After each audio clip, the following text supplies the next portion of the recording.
Hi everyone, welcome to Jerlin space. நான் தான் அவங்க ஜர்லின்.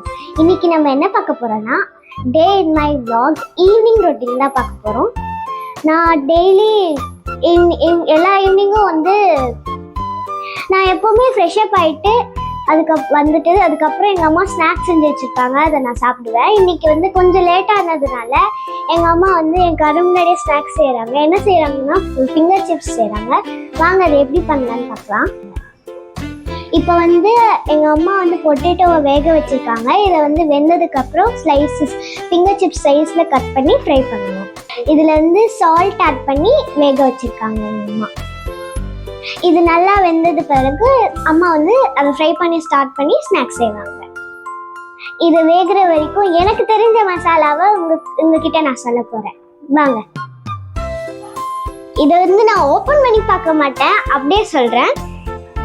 இது உப்பு, கல்லுப்பு, கொத்தமல்லி தூள், மிளகாத்தூள், மஞ்சத்தூள், இது பெருங்காயம், மேலே பெப்பர் இருக்கு. இது பெப்பர். சோம்பு சீரகம்லாம் அந்த சைடு இருக்கு. வாங்க அதை நம்ம போய் பார்க்கலாம். இங்கேதான் பாதி திங்ஸ்ல வச்சிருக்காங்க. இது சுகர், அப்புறம் மேல இருக்கிறது சோம்பு சீரகம், அப்புறம் இந்த சைடு கடுகு இருக்கு, உள்ள சோம்பு இருக்கு, அப்புறம் நாட்டு சக்கரை இருக்கு. இவ்வளவுதான் எனக்கு தெரியும். இதுதான் என்னோட மோஸ்ட் ஃபேவரட் பிளேஸ். ஏன்னா இங்கே மைக்ரோவன் இருக்கிறதுனால இதில் எங்கள் அம்மா கேக்ஸு, பிஸ்கெட்ஸு, குக்கீஸ் நிறைய செஞ்சு தருவாங்க. அதனால எனக்கு இந்த ஸ்பேஸ் பிடிக்கும். அவ்வளோதான், பார்த்து முடிச்சாச்சு. இப்போ நம்ம ஸ்நாக்ஸ் போய் பார்க்கலாம். வாங்க. இப்போ பொட்டேட்டோ நல்லா வெந்துடுச்சு. இப்போ ஸ்டவ் ஆஃப் பண்ணிட்டு கட் பண்ணிக்கலாம். பொட்டேட்டோ வந்துடுச்சு. இப்போ நானே எங்கள் அம்மா ஸ்மாஷ் பண்ண போனோம்.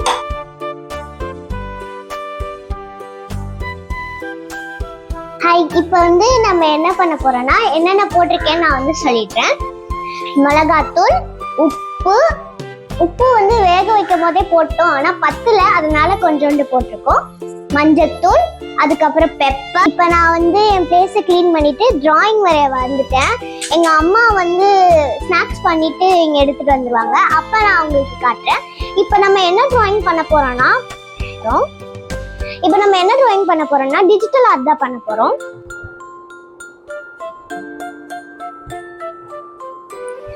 இப்போ நான் உங்களுக்கு நான் பண்ண 3D பிரஷ் தான் காமிக்க போறேன்.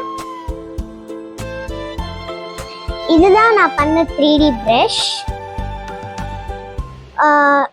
ஃபர்ஸ்ட் எப்பவுமே 3D பிரஷ்ல வரையும் போது பேக்ரவுண்ட் கலர் எல்லாம் டார்க்ல கொடுத்துக்கோங்க.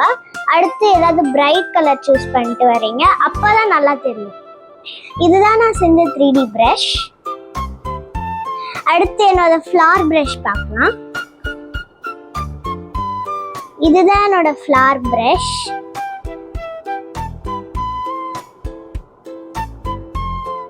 அடுத்து நான் இந்த சாஃப்ட் பிளெண்ட் ப்ளஷை வச்சு ஒரு ஃப்ளஃபி டெக்ஸ்சர் ப்ரஷ் பண்ணிருக்கேன். இது நான் எதுக்கு யூஸ் பண்ணுவேன்னா இந்த ஸ்வெட்டர்ஸ்லாம் வரைகிறோம்ல, அப்போ இதை யூஸ் பண்ணுவேன். இப்போ நான் உங்களுக்கு அகைன் இந்த 3D ப்ரஷ் எப்படி மேக் பண்ணுறதுன்னு நான் உங்களுக்கு காட்டுறேன். ஃபர்ஸ்ட்டு கேலிகிராஃபிக்கு போயிட்டு மோனோலைன் ப்ரஷ் சூஸ் பண்ணி டூப்ளிகேட் பண்ணிக்கோங்க.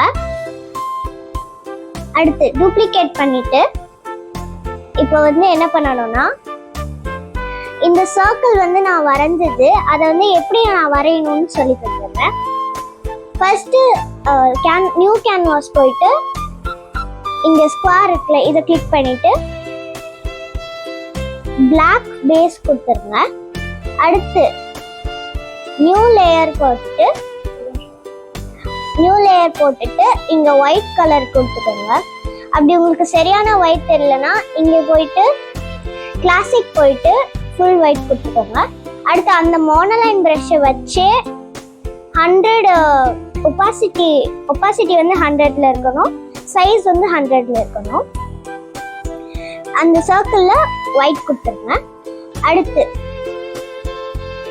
அடுத்து ஃபாஸ்டர் ப்ரஷ் போயிட்டு லைட்டஸ்ட் கிரே லைட் கிரே எடுத்துட்டு இந்த மாதிரி ஷேடிங் கொடுத்துக்கோங்க. அதுக்கு முன்னாடி இதை வந்து டேப் பண்ணிட்டு ஆல்ஃபா லாக் போட்டுக்கோங்க. அப்பதான் இந்த கலர்ஸ்லாம் வெளியில போகாம இங்க உள்ள பட்டு தெரியும்.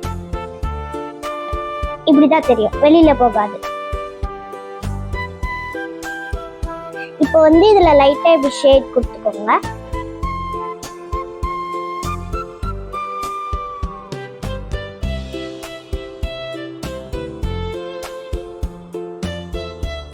உங்களுக்கு இந்த ஷேட் பத்தல அப்படின்னா இந்த அட்ஜஸ்ட்மெண்ட்ஸ்க்கு போயிட்டு காஷன் பிளர் பண்ணிட்டு ஒரு இவ்வளோ பிளர் பண்ணிக்கோங்க. அவ்வளோதான். அதுக்கப்புறம் இந்த இதில் போயிட்டு ஆக்ஷன்ஸில் போயிட்டு காப்பி பண்ணிக்கோங்க.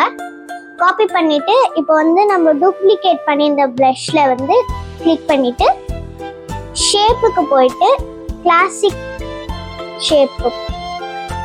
ஷேப் சோர்ஸுக்கு போயிட்டு இம்போர்ட் கொடுத்து பேஸ்ட் கொடுத்துருங்க. அப்புறம் கிரெயின்ல எது இருக்கட்டும், ரேண்டரிங்ல போயிட்டு லைட் கிளேஸ் போட்டுருங்க. அடுத்து ப்ராப்பர்ட்டிஸ்ல போயிட்டு சைஸ் கொஞ்சம் பிக் பண்ணிக்கோங்க.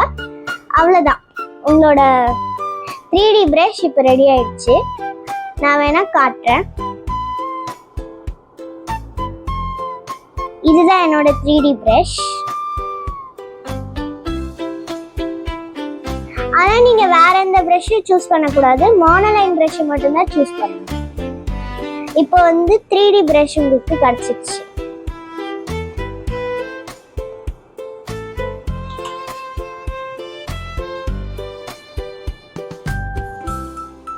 நல்லா இருக்கான்னு சொல்லுங்க. இப்போ வாங்க அம்மா என்ன பண்றாங்கன்னு பார்க்கலாம். வந்து ஃபிங்கர் சிப்ஸ்